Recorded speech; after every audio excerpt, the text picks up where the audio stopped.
Hello and welcome to part 3 of this personal statement series. In this episode we're going to be talking about how to write a killer third paragraph or fourth paragraph or whatever it is for the extracurricular activities. Because a lot like with the other paragraphs, there are so many things that are done completely wrong with this paragraph. Sometimes it takes way too much up and then people can end up spending half to 75% of their actual personal statement on stuff that is irrelevant to the subject that they're trying to take. Sometimes it's not detailed enough, sometimes it's not that impressive to the universities. Which is why we have this episode with personal statement expert and co-founder of UniRise, Ollie, who's been with us for the previous 2 episodes as well. And he's going to be breaking down what research tells us precisely works in terms of personal statement writing for your extracurricular stuff. So in this episode, we're going to be breaking down some good and bad real life examples and then leading you through a little activity as well. If you want weekly videos coming out Thursdays 5 PM on how to boost your grades, how to get into the uni of your dreams and how to craft your future, then hit that subscribe button. And if you like this video, give it a like.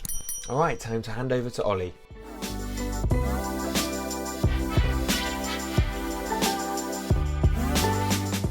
We have one section left, which is the extracurriculars and the conclusion, which typically are kind of joined together. This is another one where just so many people get it wrong. And that's why I'm really excited to share with you how not to do it and how to do it. So can you give me permission to share my screen? Yeah. So if you look at extracurriculars, Okay. just give that a 1-minute read, and like before, which one is most likely to increase your odds, which one is most likely to decrease your odds. Okay, so pause there. You should know the drill by now if you watched the other 2 videos. Have a think about what is the best and the worst paragraph and think of your reasons why.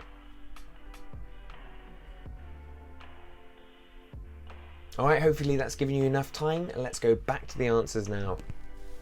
So I'm going to say number 1 is the best again.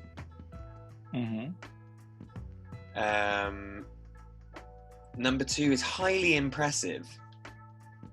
But the process to, maybe number 2 is the best. Number 2, because they go into leadership, time management, resilience. I think number 3 is definitely the least.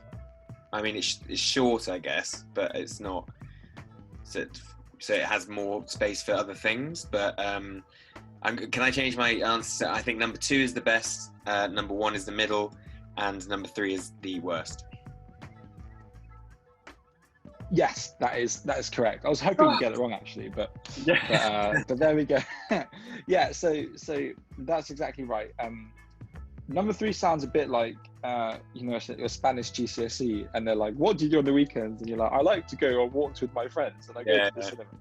It's like, I mean, who doesn't like traveling and spending quality time with their friends and hiking and read? Like, it doesn't say anything about you. No.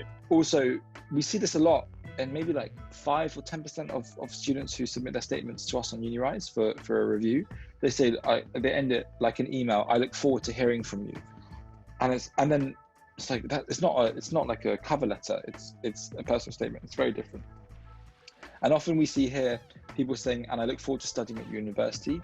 It kind of shows a bit of arrogance because it's like, well, no, you're applying. Yeah. Don't assume that you've got the place. So I wanted to include that, even though it's a bit obvious that's the worst one. Okay. It's don't assume anything because you don't have the power in this relationship. They do. So let's get that one out of the way. And you're right, between the first and the second one, there's not too much difference. The second one is the best. What the students have done really well here is and we can get, if you read this and you're like, "Oh God, I wasn't a champion when I was playing table tennis, and I don't have my DOV gold, and I haven't led 15 people," whatever. Don't worry, because if you go on our course, unirise.co.uk, we have videos to explain exactly how you can have excellent extracurricular paragraphs, even if you haven't been able to afford going on all these holidays and experiences. So definitely don't worry about that. There's a myth that you have to have done all these things in order to write a good one, and that's just simply not true. But what's really good about this one is that the student, again, there's detail there compared to the third one, exactly what they did, where they did it, and then they've linked it, most importantly, to the kind of skills and traits and personality dispositions that are important to succeed at university. So for the extracurricular, it's like, how can I know that you have what it takes, not just academically, but do you have the kind of determination, time management, organization to balance your studies with everything else you're going to be doing at university. And they've linked what they've done here to the perseverance and discipline and the fact that they've already been doing all this while studying. So I'm thinking, oh, cool, like that's not going to be a problem. You're not going to drop out, or you're not as likely to drop out because you've already been managing a lot of different things. Again, they've done it over here. They've spoken about an experience. This student actually had a lot more they could have said, but they've spoken about less experiences and then linked them to why the things that they learnt, leadership, time management, and then they've linked that back to their subject. I'm excited to combine my scientific and management skills to study biomedicine. So that last sentence is important because you want to end with something that's like that they're going to remember, rather than like, I look forward to hearing from you or something like that. The second one's what the kind of quality a lot of people end up having. They just kind of list a bunch of things they've done. So I did this, I played hockey, it's been fun, I like playing sports, I was also head of music, a career in medicine does this. And it's like, okay, you've just listed a bunch of things that you like. Sure. And you then just made a very arbitrary move to why you want to do medicine. I feel I have the right qualities to become a good doctor. What qualities? So it would be better if they'd have said, you know, in playing hockey, I had to learn how to like navigate difficult team members, which I know as a doctor is an essential skill because you're constantly working with patients who X, Y, Z. So it's about linking the experiences you have to the kind of skills that will make you successful at that degree, whether that's communication, leadership, time management, organization, resilience, whatever. And it's okay to just say a few things. You don't have to list everything. I would say if you have 5 things, you can choose 2 or 3 of them and link each one to a different trait that links to why you might succeed at university. So that's extracurriculars in conclusion. Anything on that? Any questions on that, Rand, before we finish off and move to the final section? How important is that paragraph compared to the other 2? Really good question. Really good question. My co-founder Andrew spoke to the head of admissions. I can't remember exactly which university it was, but they said something like, we don't care if you have grade 8 saxophone, we want to know if you're going to be a good law student. So people exaggerate how important this paragraph is.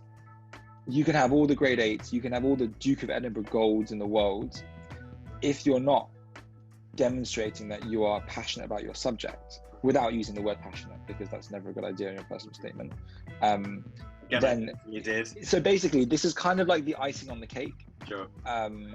It's a lot less important than the topic paragraphs. And we've seen people get into Oxbridge and the best Russell Group unis with not the best extracurriculars, not quite as bad as the third one, but not much better.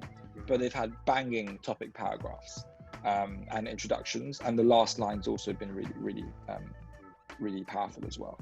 So the truth is, it's not as important. And I think a lot of students spend way too much time talking about, you know, their Duke of Edinburgh stuff.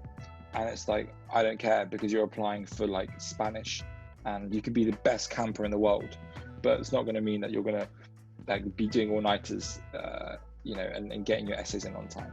If you like what you heard from Ollie, then I think you're going to love his company UniRise and the course that they've made on how to write an amazing personal statement. Again, everything they talk about is research-based. It's not just general wisdoms. They're not just making it up. So if that sounds interesting, I'm going to put a link in the description below. Alright, that is it for this episode. I hope that's been useful for you and cleared up a few things about extracurriculars and what's useful and what isn't. Let me know if it was useful in the comments below. Any questions for Ollie, let me know as well, and I'll pass them on and get back to you. We have the final 4th part of this personal statement series coming out next week at Thursday 5 PM, so look out for that. And until next time, see you later.